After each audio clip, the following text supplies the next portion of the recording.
Drama is about to unfold at Paula Raceway. Hey everybody, Walty, welcome to the channel. If you're new, I want to thank you for coming. If you're returning, I want to thank you for your continued support. Before we get into today's red hot topic, I'm going to politely ask you to give the video a like, subscribe to the channel, leave a comment below. I would love to hear from you. Please watch to the end for my final thought and hit the bell icon so you're notified when new videos are released. It's very important to stay close to the channel in these very exciting motocross and supercross times, my friends. This one is gonna get insane. Buckle up and strap in. The outdoor finale is coming right around the corner, and this one is gonna be a barn burner. So much riding on this race. There is a lot riding on this race. I hope you understand that. So much to cover. We're just gonna scratch the surface right now on a couple of the things that just come to this mind. Ex-industry guy that's worked in the industry, been around, oh gosh. Oh my God, it's gonna be hot out there, man. I'm so glad I'm not out there in those pits this weekend.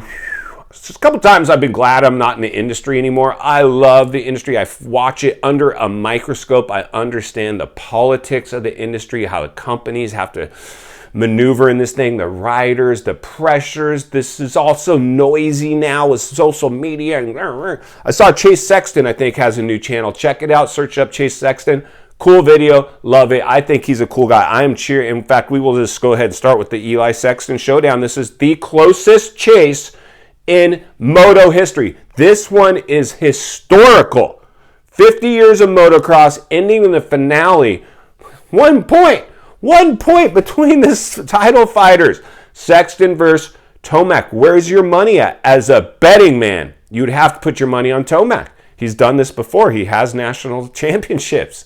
He's the odds-on favorite for me. He's got the points lead, 1 point. So that's basically a tie.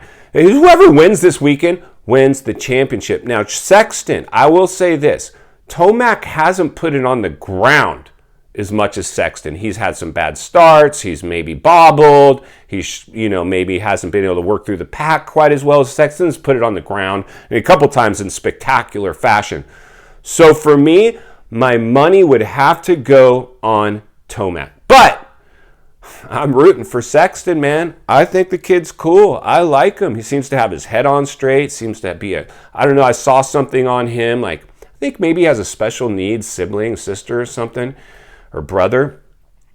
And just what a cool kid, man. We need more sex, and not to say Tomac isn't high quality people. He doesn't let us inside his world. He doesn't have a YouTube channel. And I appreciate that too. It's man, once you open this Pandora's box, forget about it. It's you just get busier in life. So I appreciate Tomac. He's more private. Sexton is starting to kind of scratch that itch and come and provide some social media. So check out Sexton's channel. But the reality is this, friends. Money's on Tomac, cheering for Sexton. This one is really a coin toss. I'm cheering for Sexton. I think he's got a legitimate shot out at this. I know we've talked about this track tends to favor Sexton, so I know a lot of people are running their mouths in the industry. How Sexton's going to win the chain or whatever. Paula's there, whatever. It doesn't matter. All bets are off in this one. So leave it in the comments below. I'm cheering for Sexton. If I was betting, my money would probably go on Tomac. But I like to take a little risk in life, so I could put my money on Sexton. Jury's out. Now let's talk Danger Boy Deegan over the bars. Yard sales it at Ironman last week in a full flop as an intro into outdoor motocross. Personally, we've talked about this. He came in with this weird hype through the whole bike claim situation at Loretta's. I think people are still kind of, I don't know. Like the kid, seems like kid, when he gets behind the camera, he's got plenty of camera time. He should know how to run his mouth pretty well too, and not, he's got handlers though, and people trying to tell him what kind of image they want to create for social media. Their social media, YouTube revenue, like we've talked about, is massive.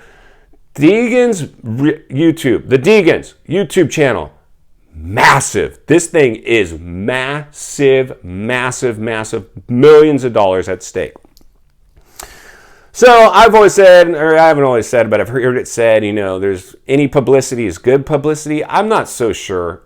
We've talked about the J-Laws, the Nico Izzies, that kind of publicity especially. But that was legal, just dumb stuff. This is more hype and, stuff like that. So it's super easy to armchair quarterback these riders, So I don't want to do that to the Deegs. I don't want to do that to Danger Boy. I like the kid, all right? I just think he came in too early, and it was proved right on one hand. Now, this weekend is very important for Deegan if he lines it up. If he doesn't earn points, he's got to do more and earn points for me personally. Otherwise, that kid should have sat it out until Supercross and just came in and ran a couple Supercross. He should have done, I don't even know if he did Futures last year in Supercross. He got rushed in, my friends. I know he's smoking the amateurs, but they rushed the kid in. Now, he seems like he could possibly rebound from it. Didn't seem like it rattled him too bad. So, let's see what happens with Deegan. Hey, the stories go on and on and on. I don't want to tie up too much of our time here because we know there's massive stories. The Dunge. This is a big race for the Dunge. I hate to say this too. He never hit the podium. Not one podium. He got close. This is it. If the Dunge doesn't hit the podium, I don't know if he'll be on KTM for Supercross. I hear Marv's back. Marv's back for Supercross with KTM. Then you got Webb. And you guys tell me, I don't think Plessinger's contracts, it might be, maybe. I know they have a 3-rider team at KTM. The Dunge might be out, but I think he wants to race. Where's the Dunge end up? He needs a big, big finish. Now, even if he finishes last this weekend, some team, some Moto Concepts or satellite team will surely be happy to take him.